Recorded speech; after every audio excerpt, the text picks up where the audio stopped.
Yaa warroonni gara keessaatiin lakkoofsa yeroo baay'atu akkamiin baay'isneettanii gaafataa turtan.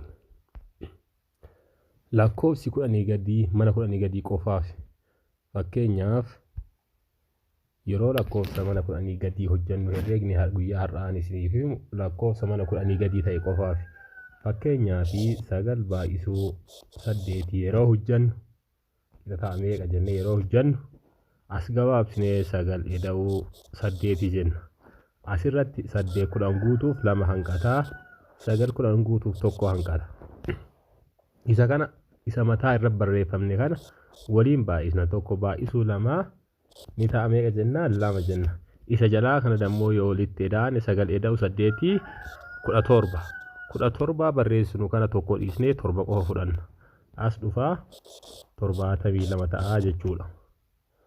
Akkasuma fakkeenyaa fi 7 baay'isuu 8 haa jennu. 8 10 guutuuf 2 hanqataa 7 10 guutuuf 3 hanqata. Isa kana wajjiin baay'isnaa 3 baay'isuu 2 ni ta'a 6 jennaani. Isa kana immoo 7 eda'uu 8 ni ta'a 15 yoo jennu isii kana dhiifnee 5 qofa fudhannaa 56 ta'a. Ammas bifuma wal fakkaatuun lakkoofsa mana 10 gadii jiru hundaa yeroo hojjannu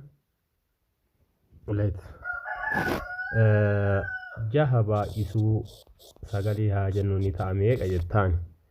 Kana yeroo hojjattu 6 eda'uu 9 wanti dogongoruu hin qabne 10 guutuuf lakkoofsi jalaa kun lakkoofsi jalaa jechuun fakkeenyaa fi 6 kun 10 guutuuf meeqa hanqataa 4 hanqata.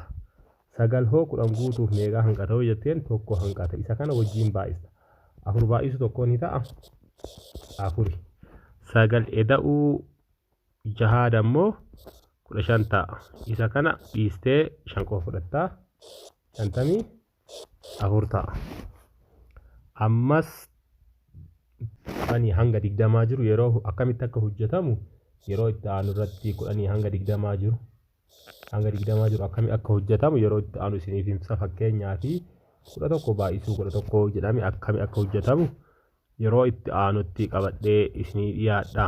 Ammaaf garuu haayilaayitii yoo isinitti hime kana yeroo 1 baay'isu 1 ta'a irra deebinee as gadi lakkoofsa 1 tana fudhannee eda'uu 1 ennaa ni ta'a 12 ta'a 121 ta'a. Kana yeroo itti aanutti isiniif dhiyaadha. Ammaaf kanuma irratti